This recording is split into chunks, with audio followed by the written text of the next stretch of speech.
And okay, so let me just share a screen for a moment.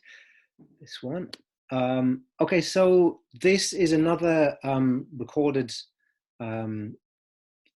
lecture, seminar, conversation with a guest speaker for the module Body Image.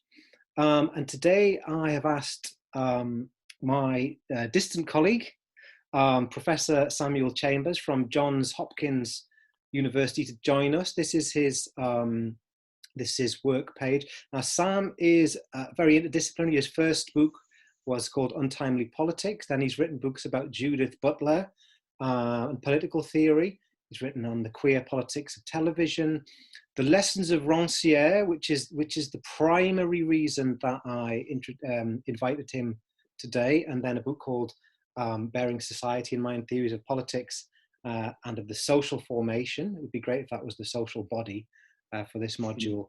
And then most recently he's written There's No Such Thing as the Economy, essays on capitalist value. Okay, I'll stop the share now and say hello, Sam. How are you doing? Hi, Paul. Thanks for having me here. We're all distant colleagues now, right? So we're as close as anyone. Yes, so space has been deconstructed.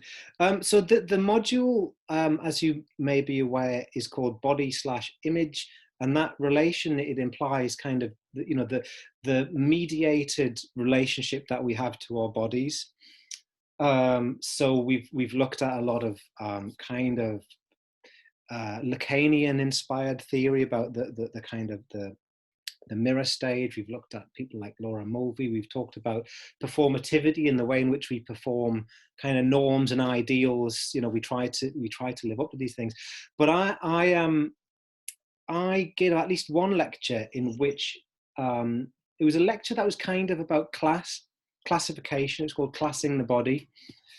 And as a way of talking about, so not racial classifications, ethnic classifications, gender, educational, all these different kinds of classifications that we use. And in a way to talk about that, I talked a bit about the work of Jacques Rancière and Ranciere's notion, which I picked up on his book Disagreement, in which he talked about a lot of political philosophy, or a lot of philosophers having what he called a kind of a geometrical model of society, hierarchical, often a pyramidal structure in which everyone is held to be in their proper place. We assume people are in their proper place.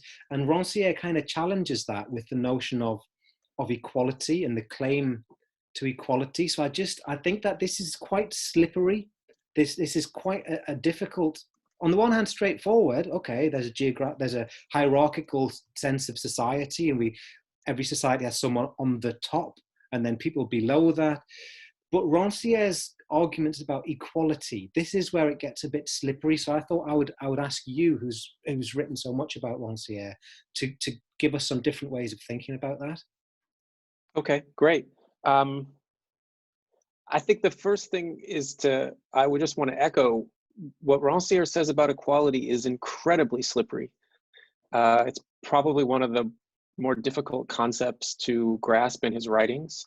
And I think part of that is because we have so much familiarity with other arguments for equality.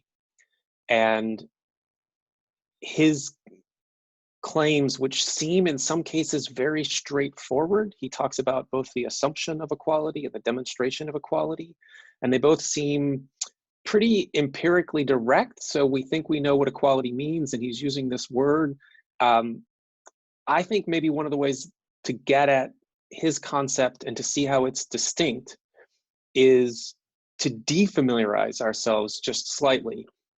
So we might start in a totally different place with everyday conceptions of equality that we often have in modern mass regime democratic societies that go back to a liberal tradition. I don't know if you've encountered any of these authors in this module, maybe students encountered them in others. Even if they haven't read these works, I think they know these ideas where there's a fundamental starting point that is a kind of moral equality of human beings. And you see this in state of nature theories in the modern period. So Hobbes and Locke in 16th, 17th century England are both making these arguments where they say, if we want to understand human beings, we have to make up this fairy tale notion about human beings living not in society, not in history, not in traditions, but outside of all of that, on some deserted island like Robinson Crusoe, and we will imagine them in this state of nature. And both Hobbes and Locke say, well, once we've constructed this scenario where humans are living like squirrels out in the wild, we will be able to say things about human beings' fundamental characteristics. And they both say they are all free, all human beings in this state of nature are free, and because they can do whatever they want, because there's no laws, no rules, no customs, no norms, and then they're all equal. That a fundamental characteristic of human beings in this state of nature is that they are equal for various reasons. Hobbes says quite famously that we know they're all equal because no matter what their physical and mental differences might be, even the smallest and dumbest of them is capable of picking up a big rock and dropping it on the head of the smartest and most physically strong of them. So the basic ability to kill each other makes us fundamentally equal. Locke borrows a Christian worldview and says, well, we're all equal because if we weren't equal, God would have placed us into an explicit hierarchy, that in nature, some humans would be placed above others. And so that is a shared sort of assumption that we just assume that human beings are equal in this way. And that argument for equality is connected to an argument about what society is, because those theorists go on to say that society is a contract, it's an agreement. We don't live in society, we live in nature. When we come to form a society, it's because individuals, sovereign and autonomous individuals, consent to create this society. And that social contract tradition gives us notions of limited government and representative democracy and all those things. So I think the starting point for Ranciere is that he rejects that conception of society as a contracted social order. The idea that a social order is something individuals choose to make and that society is an aggregation of individuals. He rejects that.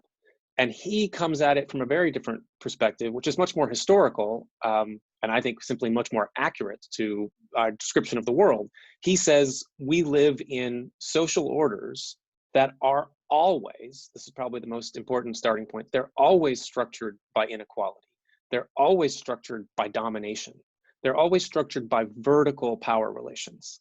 And Ranciere calls those police orders to sort of suggest the notion that they are always structured in domination. And I think if you want to understand what Ranciere means by equality, you have to first understand that he refuses the notion that we could ever have a society that was structured simply by horizontal power relations, where we were all equal because we consented to form this society on equal grounds. He throws all that out. He says, no, look at history. That's never been the case.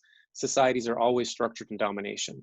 And so if you want to make an argument for equality, but your starting point is that we live in police orders, not regimes of equal horizontal power relations, you have to make a very different argument.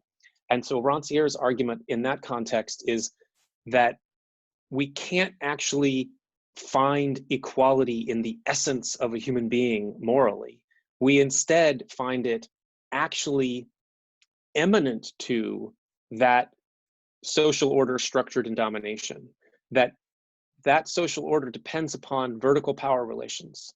If you and I are classed differently, if you're the boss or you're the bourgeoisie and I'm the proletariat or the worker, and we have a relation fixed in our social order of domination, what Ranciere points out is that in order for the social order to sustain itself, for you to remain in your position of relative power and me to remain in my position of relative domination, I have to be able to understand you.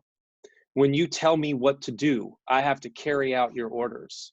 And in so doing, I actually demonstrate and verify that I am your equal, despite the fact that what's being carried out is a practical inequality, that you dominate me, that you rule over me, that you tell me what to do. But in my ability to carry out your very orders, I show you what is demonstrated there to the students who are observing this relationship between us as third parties. What is demonstrated there is they recognize that actually I am your equal in that I have the same access to knowledge of language that you do, that we share this, what Ranciere calls it, the equality of intelligence.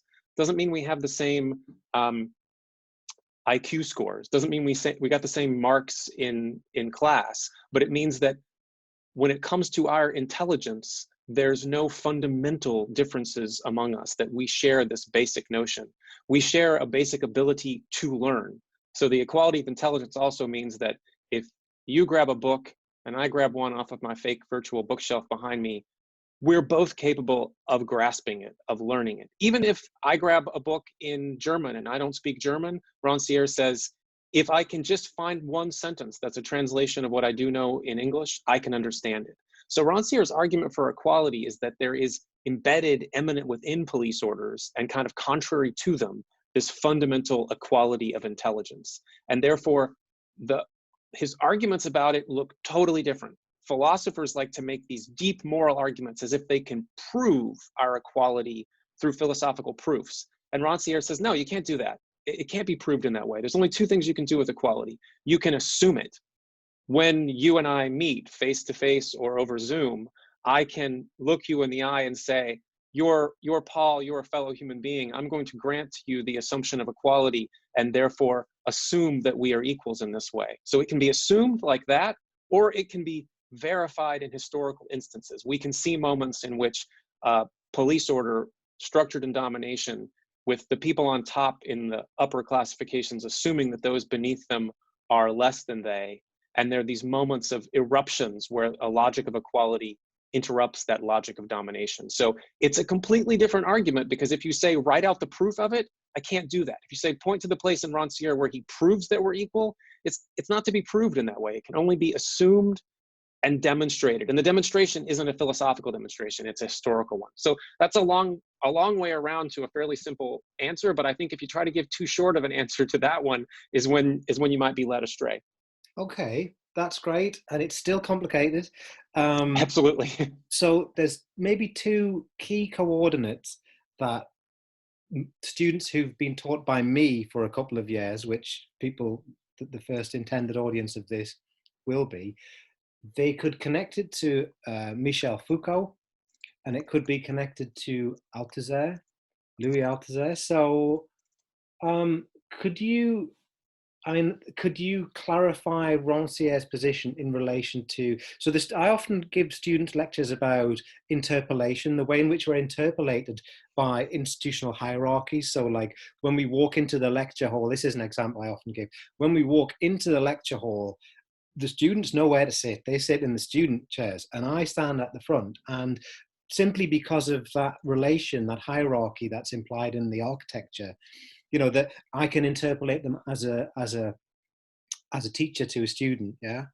And also, then we talk a lot of, well, I've often given lectures to them on issues around discipline and institutional power, and the way that it produces inequalities, and it streams people into different lives and different kinds of disciplinary existence. So could you relate Ranciere's argument about equality to these thinkers of, I guess they're thinkers of inequality? They're people who go, look, this is how society hierarchizes itself.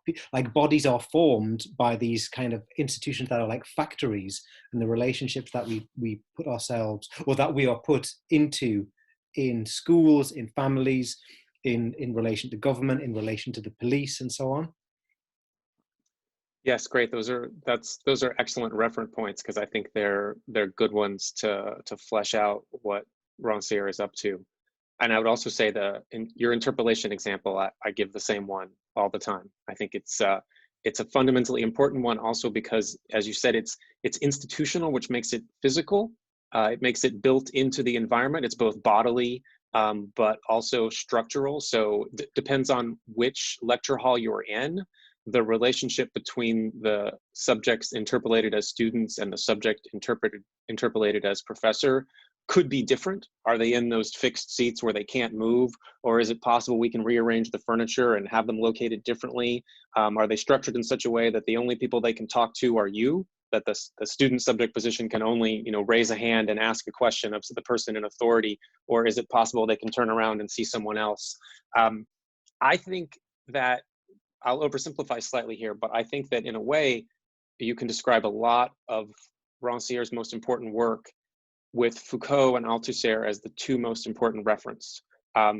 Foucault as a thinker that Ranciere learns from and whose work he develops. So I think that the Rancierian concept of a police order, of this notion of a society structured in domination by vertical power relations, I think that concept owes a great deal to Foucault. And Foucault is one of the few thinkers that Ranciere cites in such a way as to suggest as much, that this is a thinker who's come before me, and some of my work is building from him. And we can see in some of Foucault's writings an outline of these notions that Ranciere theorizes in a very specific and distinct way, but he draws from that. Foucault's understanding of power as not the possession of an individual, but as a set of relations that flow through discursive practices, institutional mechanisms.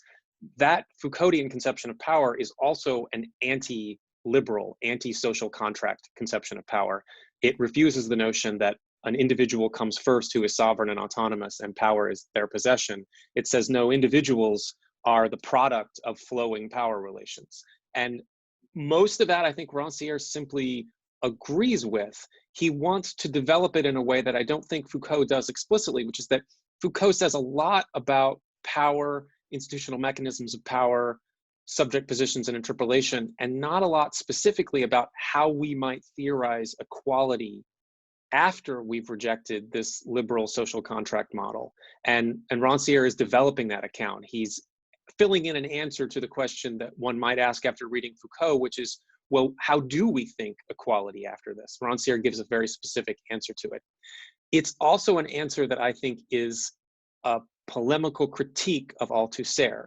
Your students probably know that Althusser was Ranciere's teacher and mentor, and that, like many in his generation, he had a significant rethinking of his theoretical and political approaches after May 68 in France, and in particular in response to what history has shown us has guided Althusser's own response, in that Althusser had a more rigid structural interpretation of a social order structured in domination. That is, not only was it structured in this way, Althusser, working with certain traditional concepts of Marxism, often wrote as if he and other Marxists knew what those categories were. It's not just that there was an order of domination, but there were specific categories. And in particular, there was a category of the proletariat who was an oppressed and dominated category, but also had, in a certain political Marxism, a privileged position in relationship to power, where the proletariat would both witness the dominations of a capitalist society and be the key agential resource for transforming it. So when the protests break out in 68, and they're led mainly by students who are not in that category of the proletariat, Althusser was resistant, and in some ways suggested, this is reductive and a bit glib, but it captures the moment, that you kind of picture Althusser in his university offices looking out the window at the students at the barricades and saying, no, no, no, no, you're the wrong agents for political transformation. And so in response to that, a number of Althusser students go in different directions. They mostly go away from a certain sort of French Marxism of the time, of the French Communist Party. So Foucault, who's also a student of Althusser, and Derrida, they go in different directions. Ranciere responds probably most directly. So he's one of the few people to express his break with Althusser by writing a book that is a polemical critique of Althusser. And we can look at that quickly as a way of fleshing out this conception of equality, because what Ranciere is saying to Althusser is that equality and political transformation can't be predetermined and coded into these categories. The subject who expresses equality and who demonstrates equality is not a subject that we can know beforehand. We can't say, oh, it's going to be the proletariat that carries this out. In fact, the temporality of this is really crazy. It's only after a political moment occurs that we then, after the fact, look back and go, oh, that's a new political subject. That was an expression of equality. That right there, the student demonstrations, the general strike in France that followed, this was a moment of political transformation. And you can't understand it unless you're open to the possibility that equality will be demonstrated. And in its demonstration, these new subjects, and so this gets back to interpolation, it's not just that power relations are vertically creating subjects, it's that sometimes a subject emerges from the bottom up in resistance to power, a notion from Foucault, and you get a whole new subject. You get a whole new category of political subject that is demanding equality, that is expressing their equality. Yeah, that's really interesting. One thing that I didn't broach in my lecture on Ranciere was, because the lecture was kind of on classing, it was called Classing the Body. And one thing I didn't touch on, because it wasn't a lecture, it's not a lecture on Ranciere, it was on it's on the effects of categorization, I guess, and the fact that we class. And we sometimes think that, so in a Marxist tradition, the working class is actually a real organic, like specifiable referent, like, as you just said, Althusser going, no, you're not from the working class. Don't you try and start a revolution, students. You're kind of in a weird, indeterminate place in society. It should be the working class who start. And so, so that becomes a real kind of concept for the Marxist thinker. But Ranciere says some quite subversive things around the notion of class. He argues that you can't count all the elements of society. Like, society isn't an organic kind of body that you can't empirically count and class and organize a society. There's always a miscount. Can you explain how that might kind of make sense to students?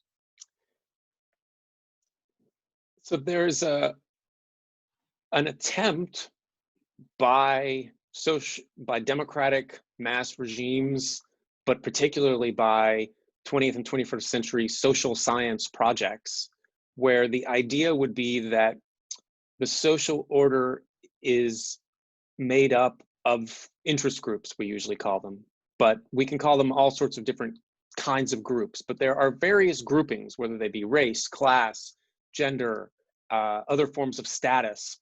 And the project of a social science, of a scientific sociology, is to simply count them all, to empirically register them. We can think of a process of a census where you basically count every individual, and not only do you count them, but you class them, as you say. You put them in some category. Oh, this person goes in this racial box, this person goes in this gender box, and you add them all up.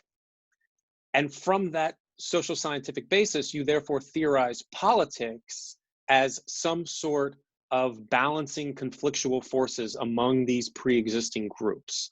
There's actually a project in kind of the middle of the 20th century, a kind of centrist, conservative, democratic theory that says what politics is nothing other than the outcome of this balancing of forces. These thinkers, empiricist pluralists, they're sometimes called, they were influenced very much by neoclassical economic models that said price and value and the supply and demand of goods, these are all products of these forces that go on all on themselves. There's this equilibrium. So in the same way that supply and demand will intersect and we'll get a price and a quantity of a commodity, they wanted to do that for politics. And so the first thing they wanted to do is have as good a data on people as they had on commodities, and then say, well, we can kind of see what's going to happen here because we know what these balance of forces will be, and then public policy will just be the outcome of that.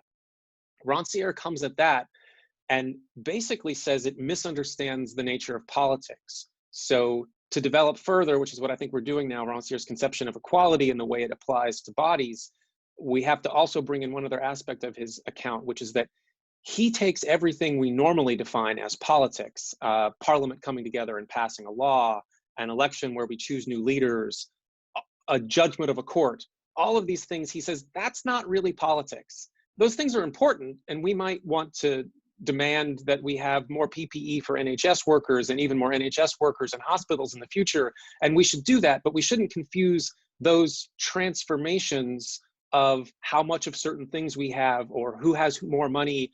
We shouldn't confuse that with politics. Politics for Ranciere becomes this very distinct and uncommon activity. Politics occurs when this counting that we think we've got, when it is revealed to be totally messed up, when there is a complete remainder that we didn't even see, when a new political subject emerges and says, wait a second, what about me? And no previous counting had occurred to take account of this. So Rancière says that politics occurs through a miscount, and it occurs through the revelations of a miscount in which a category that wasn't to be counted emerges as not just a category, but as a full subject, as an equal political subject. So you see this historically in cases where, for example, feminist movements, women's demands for rights, going right back to the suffrage, the idea that we lived in a democratic society, but half the population by gender simply didn't participate in that politically.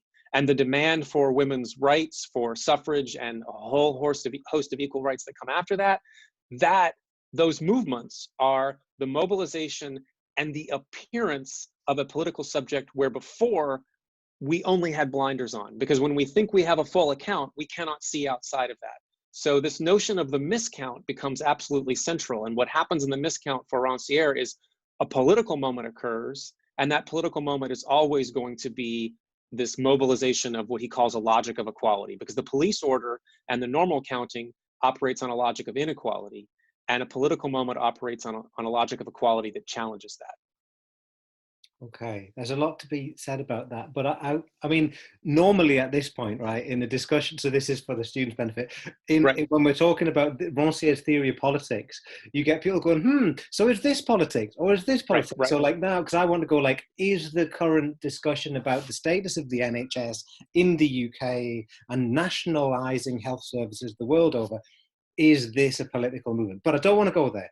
I don't want to go there because, as interesting as that is, I really am interested in looking at what you think about, you keep talking about the emergence of a new political subject. Mm-hmm. And I tend to, when that happens, I imagine one, like a person, right? Yeah. Like, because I tend to think that lots of disciplines, so in economics they would talk about homo economicus, like man as economic man, and this was or like the self-serving, rational, profit maximizing individual. So classical economics of various kinds have theorized that the ideal subject of the economy is homo economicus, like a rational, decision-making, self-interest serving, profit maximizing agent. And then different kind of conceptual fields, like if you go Christianity, they imagine a subject, you imagine Christ, you imagine like, well, what was Jesus like then, and so on and so on and so on. And so, like, say maybe so Althusser imagines the political subject as the worker, but not the worker, the workers, the proletarian working class workers.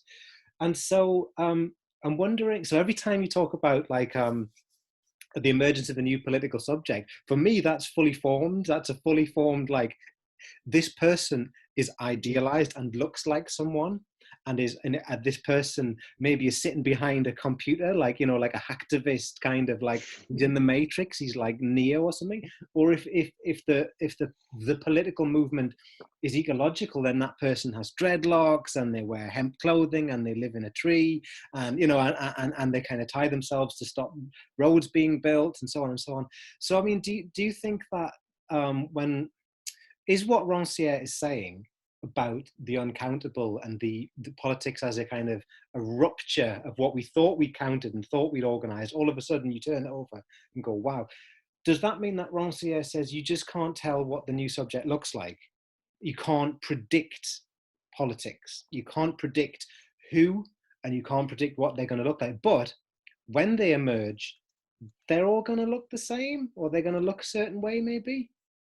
I'm really anthropomorphizing this now. Yeah. Really. No, that's, so I mean, the first thing I want to say is not talking about what counts as politics or doesn't count as politics is the most Rancièrean move you and I could make in this dialogue, because the point is not to make politics more important than other things. Right now, even though having more ventilators available and figuring out a public policy to make more ventilators available to people who need them, who are suffering from the coronavirus, would not be politics for Rancière. It might, however, be the most important thing that we could do at the moment. So not talking about why politics, what counts as politics, is important, because Ranciere doesn't mean to make that distinction so as to make politics more important than anything else. He wants to make that distinction to reveal something we wouldn't see otherwise. So your question is getting at to what that important aspect of what we would reveal. I think there is fundamentally always going to be a temporal paradox, and I mean this in a really literal sense, that is Einstein's special theory of relativity, temporal paradox, in that after a moment of politics has occurred, one of the results will be a political subject. And we will see it, we will grasp it, we will understand it, and we will say, well, there it is. It must have been there before. But the temporal logic of politics in Ranciere's sense is that it wasn't there before. It was occluded by the police order before, such that it was rendered invisible. There was no way to see it prior to the moment of politics that made it visible. So you're exactly right that this is a model of thinking politics that absolutely refuses the possibility of prediction. It says that the last thing in the world anyone could predict is the rupture, the transformation that is a political moment. And politics is fundamentally these political moments, these moments in time when a logic of equality intersects and erupts a logic of inequality. It's not something that we can ascribe to an agent. So in the Althusserian or crude Marxist framework, we could say the agent of politics is the proletariat. We can identify the proletariat as workers in a certain way, and therefore we can observe and wait or inspire them to engage in politics, and politics will be what they do. Ranciere turns that around entirely. He says political subjects will be what emerges from politics. So politics as a moment or event comes first, and the political subject comes after. That's a completely different temporality, and it's important to kind of hang on to that. So you cannot predict. I think, though, after a political subject emerges, it's actually much more likely that that political subject looks nothing like our previous political subjects. And if we look historically at moments that through a Rancierean framework, we could say, oh, those are moments of politics. The Athenian demos is one where the rabble, the poor, became political subjects in a way that would have been unthinkable in ancient Greek society prior to the emergence of the Athenian demos as a political subject. Workers' transformations in the 19th century, where there are political moments where a logic of equality that is connected to the worker as subject occur. His example of suffrage struggles and other feminist movements.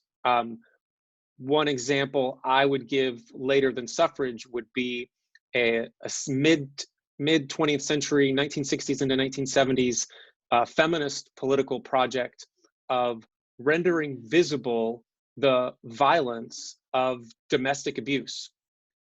The police order that existed prior to that political moment, I'll take the States as the example I know better, and there will be analogs and differences in other places, but in the States in the 1950s, in many US states, these laws are usually state laws, not federal laws in the USA. At that time, marital rape as a category couldn't exist. Rape was a crime, but it could not exist between husband and wife by the way the laws were written. Similarly, there was a liberal notion of privacy, of protection from the state that usually extended to the home, the domicile. And therefore, in that domicile, what went on was defined by this liberal democratic police order as not politics. So when feminists mobilized in the 60s and 70s to counter and change those laws that would make the violence of a husband raping a wife the crime that it really was, and who would then also make it possible for women who were beaten to call authorities in and politicize the private household, for the police to come to the door and actually enter it, whereas before they would not, to criminalize the violence that was spousal abuse. All of those made possible a democratic political subject that was women as equal agents, who before had simply been rendered invisible. Another US example is the civil rights movement, is a visibility of African Americans as not just having certain rights built into the Constitution, but being able to exercise them through the elimination of Jim Crow and segregation laws. So I actually think that most of our historical examples are such that when the new political subject emerges, it looks completely different.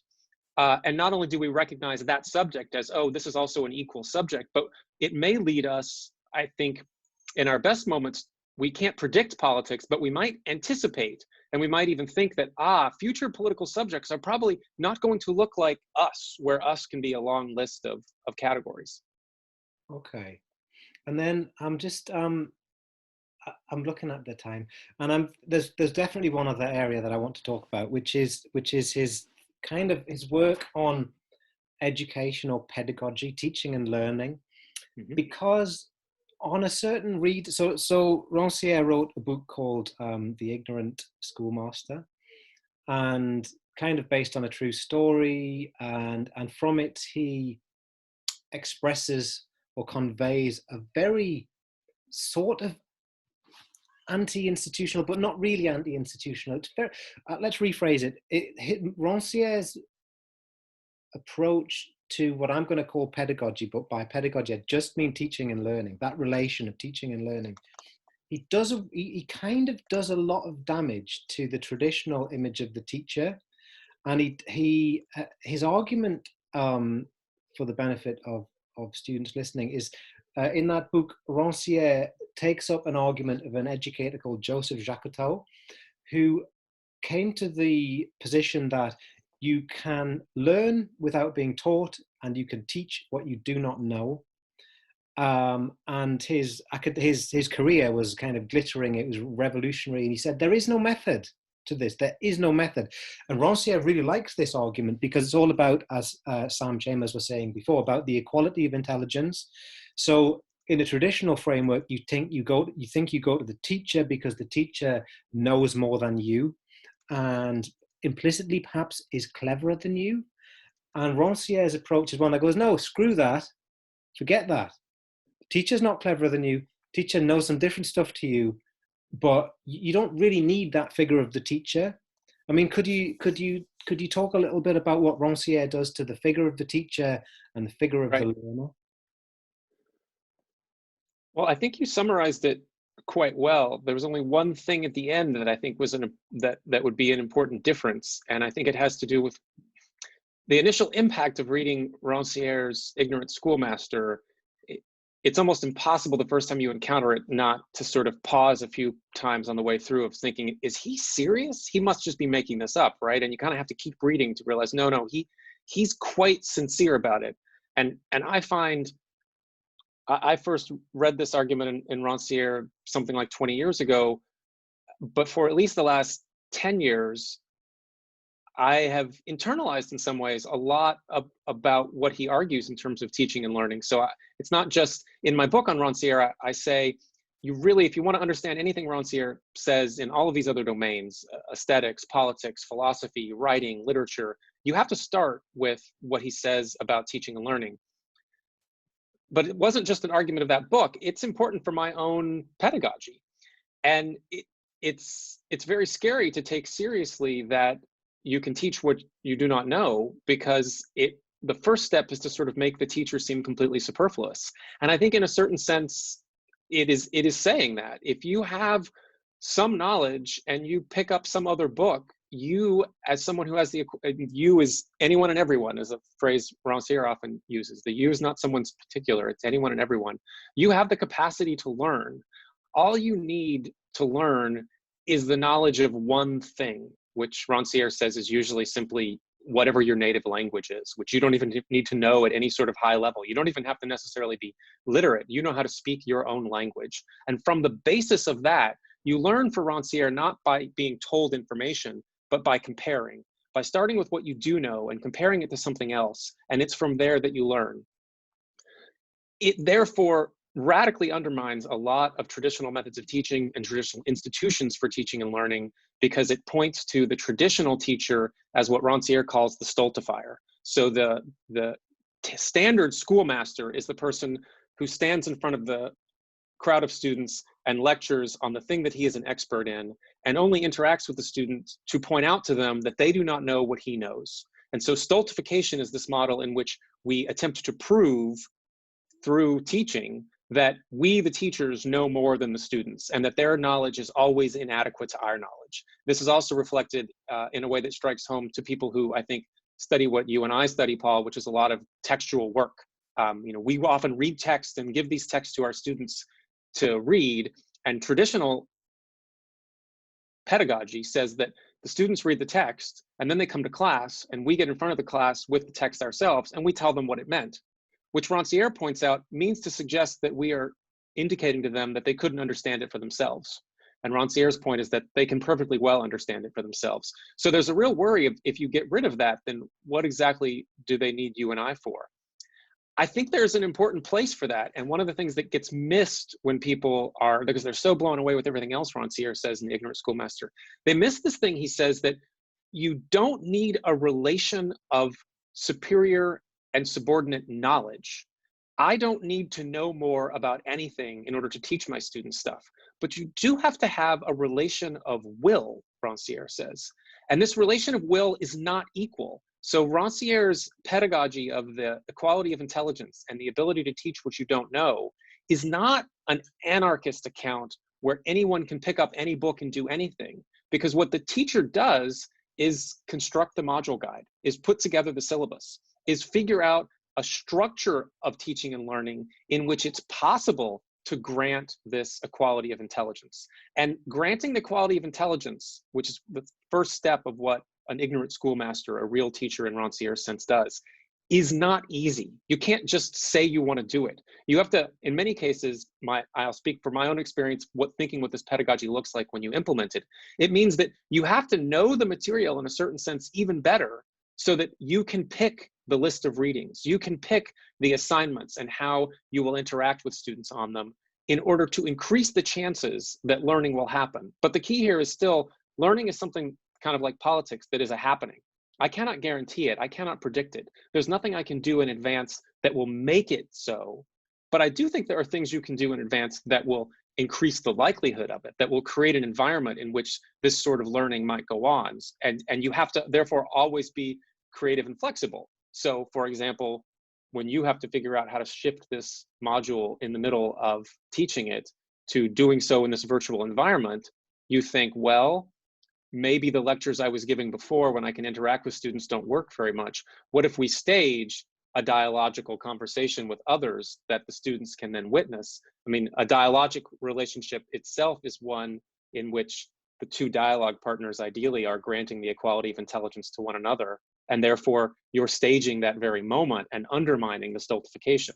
But someone, in this case you, as the teacher, had to figure that out, had to say, well, what is the structure in which we might best make that happen? So that final element is also crucial, I think can't be left out of the Rancierian approach to teaching and learning. There has to be some relation of will, and there's still a role for the teacher. It's a tricky, slipperier one, and it doesn't mean that teachers are all that smarter than their students, but there's an activity and a real work there. And there's work on both sides, right? Because the notion that you can learn what you don't know without a teacher doesn't mean that learning is easy. You still have to do the work. And so you can create an environment for this to occur, and many students might not do it. The ignorant schoolmaster has to be okay with that. Yeah. I mean, when this is something that really interests me about Bronx. I've always been more interested in that book than almost any of the other stuff that he's written, and I've been interested in it because it's intrigued me in terms of thinking about like embodied learning, like skill acquisition, right?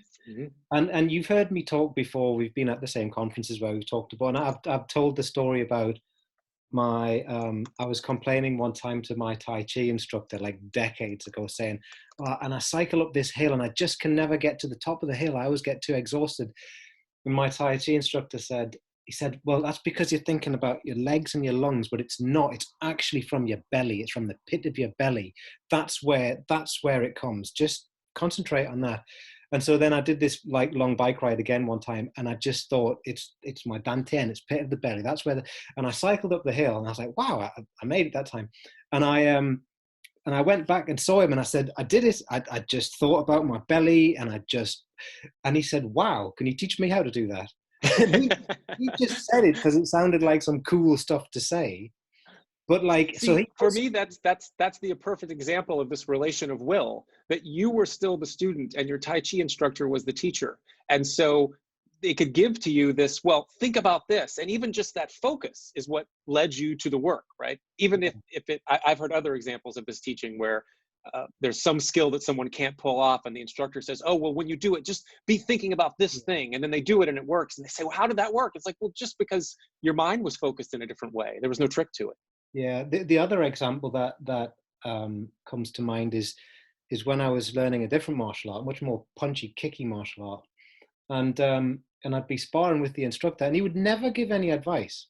He would just keep hitting you in the same place over and over again, and you'd go, and as soon as you were like, oh my god, and and the question, because really he's just saying, there's the problem, solve that problem. And there were no words required. And this is quite common in a lot of embodied forms of learning. Like the teacher isn't going to say, well, first you need to engage this muscle and this posture, and then you need to do this. And then it's just like, this is a question. Bang. What's your answer? What's your answer? What? And it's kind of like, it's a learning that goes outside of language, but not outside of structured. I mean, so this is, I guess, this might be the final point when I'm looking at the clock.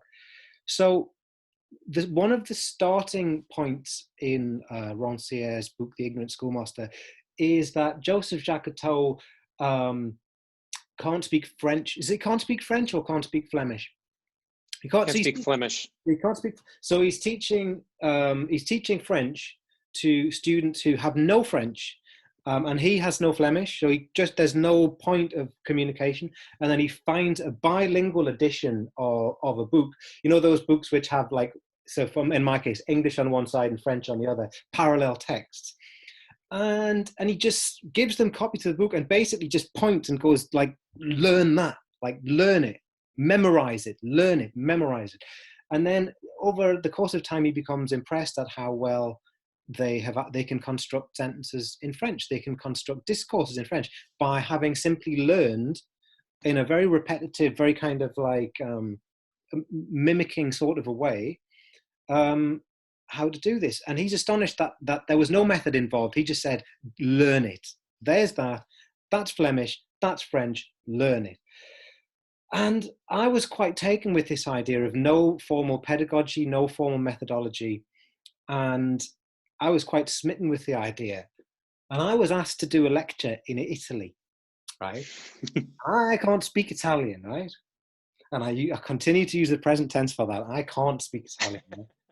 Right? I can order drinks in Italian. But, and I thought, wow, so they want me to do a lecture. And it was my translator. Someone was translating my work into Italian. And I thought, well, why don't I just it's my words, my English language words, rendered into Italian by someone who's fluent in both languages.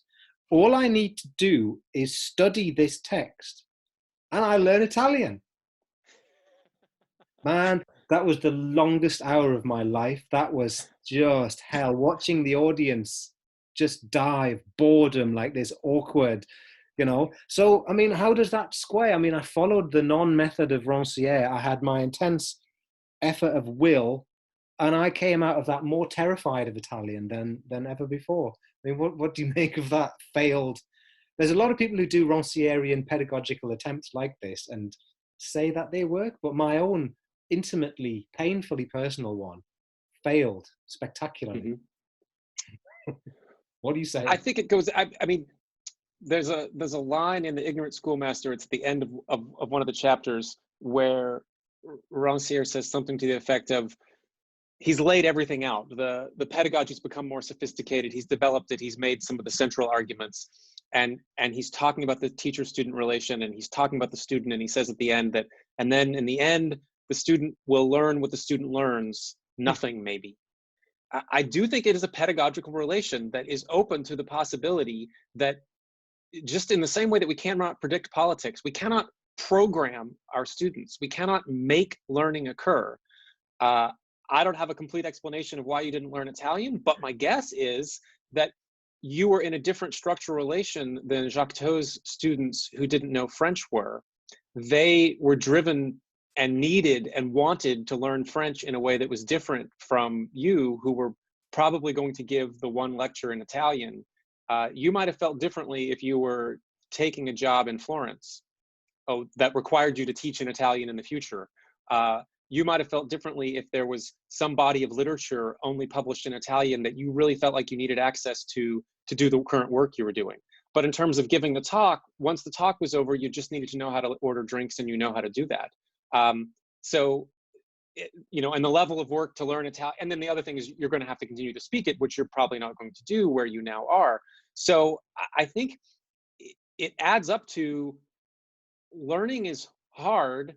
Learning, like politics, is maybe more rare than we might admit, because if learning is just a bunch of knowledge, then there wouldn't be any even need to do it, because it's all on Wikipedia and the Stanford Encyclopedia of Philosophy and Google searches anyway.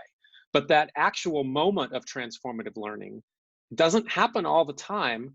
It requires both a good teacher and a good structure, and then it requires a student who has the interest and the time.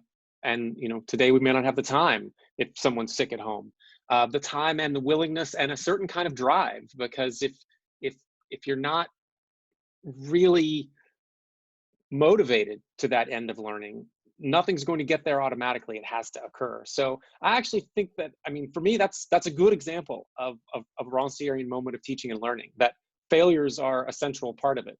And I think we have that with examples of politics as well. It can't be guaranteed, and a lot of times it's not going to happen. Okay, well, on that rather beautiful point, on that fantastic, that's uplifting, isn't it? On that uplifting, real kind of, you know, moment, I think what I'll do is we'll finish on that point. I'll pause the recording. I'll thank the students for attending. I'll thank you, but if you stay on the line, Sam, and then we can chat. Okay. Well, thank you very much. Marvelous. Where's my recording? Thanks, everybody. End recording.